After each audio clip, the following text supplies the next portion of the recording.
So here I would like to give you a technique today to help you understand what self-awareness means and what it will do to you. This technique I have drawn from Taittiriya Upanishad. It is called Bhruguvalli commonly. It is actually it's a vidya.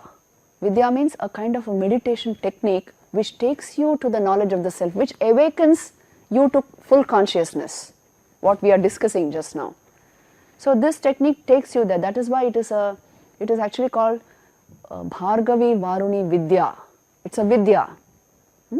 So let's discuss this briefly here to make you more and more conscious and aware within what is required and what it will lead to.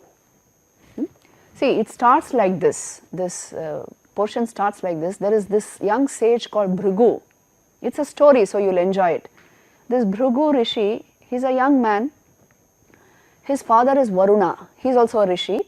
And this young man goes to his father and says, I want to know this Brahman, what you are constantly talking about, the substratum behind this world of manifestation, the one unchanging reality which I am, which is the real I.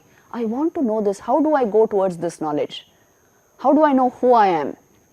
Then Varun Rishi tells him, Tapasa Brahma Vijignyasasva. Do some level of tapasya and you will know this, who you are. Employ self-enquiry and do tapasya. So this Bhrigu goes and spends some period in meditation, and then one day he comes and tells his father, I think I know what you mean by self, who I am. I think is it the body? Annam Brahmeti Vyajanat? Because you see, I feel this sense of identity with the body. Then the father says, Tapasa Brahma Vijignyasasva, do some more tapasya. Now can you tell me why you are not the body? We have discussed a considerable amount of Vedanta so far. Why are you not just this body? Why do I keep saying this is an instrument in your hands? It is yours, it is not you. Why? Because it is an object of your perception, isn't it? It is an object of change. It is an object through which you are functioning. You are perfectly conscious of it as an object. I am speaking, I am conscious that I am speaking. So I am not my speech. I am that through which this speech is becoming possible. This is the standpoint. Please see this. Anything which is an object of your perception cannot be you. It is yours, but your speech is yours, but it is not you. You are that which is using the medium of speech to express something. You are that which is using the medium of the body to function in this world. So you are not merely the body. So go and do some more tapasya and find out who you are, the father says. And Bhrigu goes and does some more tapasya. Then he comes and says, Father, I think a little more I have understood. Pranam Brahmeti Vyajanat. This prana, the vital energy in me, is that Brahman? Is that the real I? And then the father says, no, my son, go back to your meditation. Now, why are you not the pranic energy merely, the vital energy? Because that also has movement, that has change. That is also an object of your perception. You can feel the pranic energy within you, your vitality. That increases, that can decrease also. That changes, so that cannot be you. Then he asks him to again go and meditate. After some time, Bhrigu comes and says, Mano Brahmeti Vyajanat. Is the mind me? See, this is the condition of most people. They think that they are mind, nothing more than that. But the father again says, no. Why are you not your mind? Can you perceive your mind? Do you know what is happening in your mind? You can know, isn't it? Your thoughts. See, what is memory but the recognition of your thoughts of the past? So you can know your mind. If you can know something as an object of perception, it can't be you. Again, your mind, sometimes it is in full bloom. Sometimes it has become dim. It can block awareness. It changes. How much it has changed since your babyhood. So you cannot be the mind. You are that which is standing behind the mind, the watcher of the mind's processes. You are the witness of the mind. So go back to your meditation.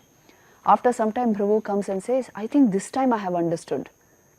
Vijnanam Brahmeti Vyajanat, he says. which means the higher intellect, the buddhi. I am that buddhi.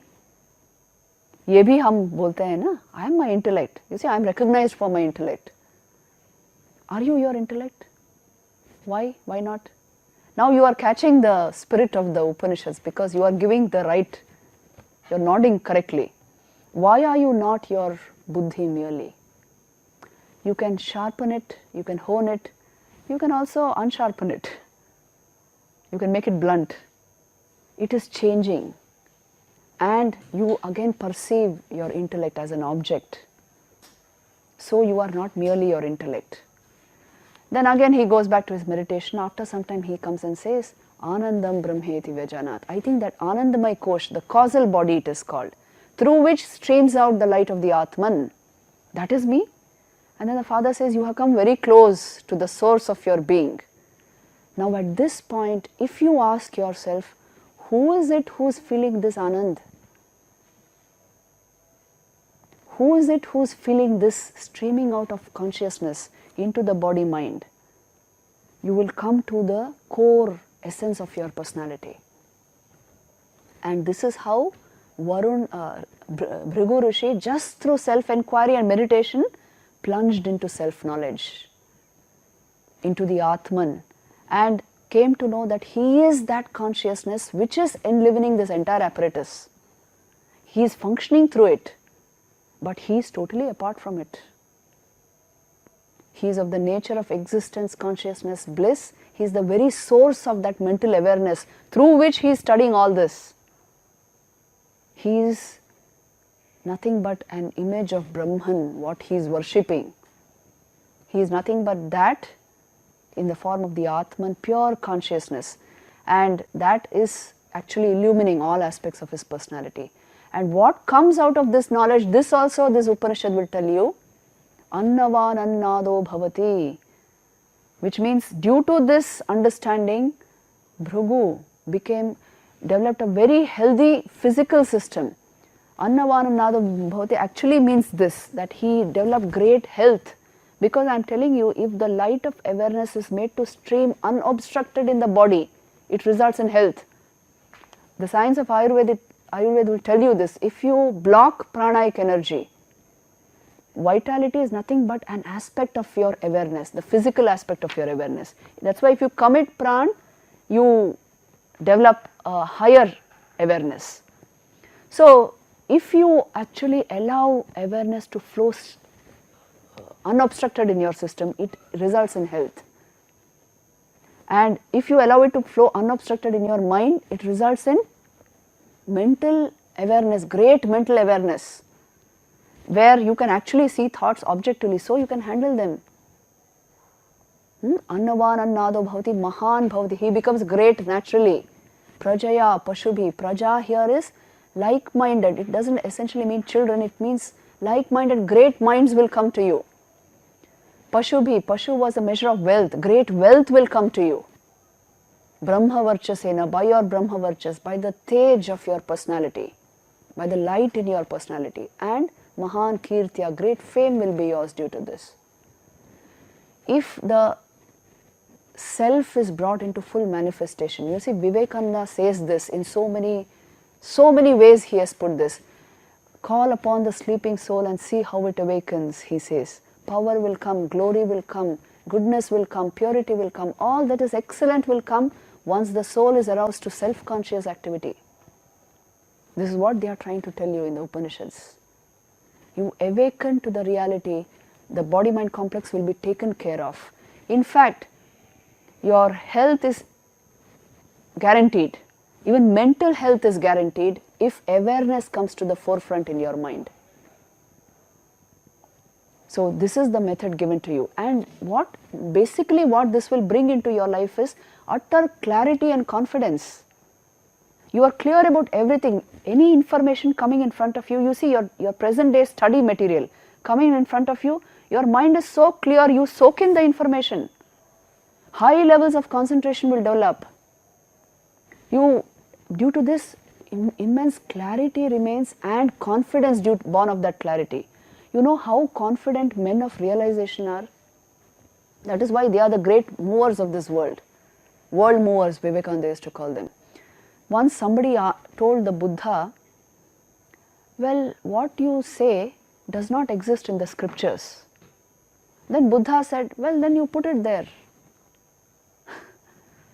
Put them there in the scriptures. Then the person said, what you say actually contradicts the scriptures. Then he said, that means the scriptures need amendment.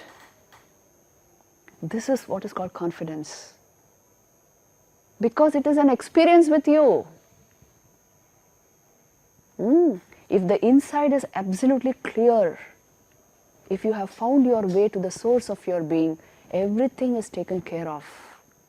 It gives you, from clarity comes power. You know, the power of a personality is due to his clarity. The confidence is due to his clarity. So, इन सब चीज़ों को generate करने का एक तरीका है, development from within. Self-management essentially means this. You have learned to manage yourself perfectly. So everything falls in place. You know, the outside world only trusts a person who trusts himself. If you are not sure of yourself, your own thoughts, your ideas, your convictions, do you think anybody will trust you? So if you want the trust of people, the faith of people, if you want to be a real leader in the workplace, this level of confidence in yourself is required. You have found yourself 100% reliable. It comes from this spiritual knowledge. So you are trustworthy first to yourself and hence to others. This is self-management, essentially.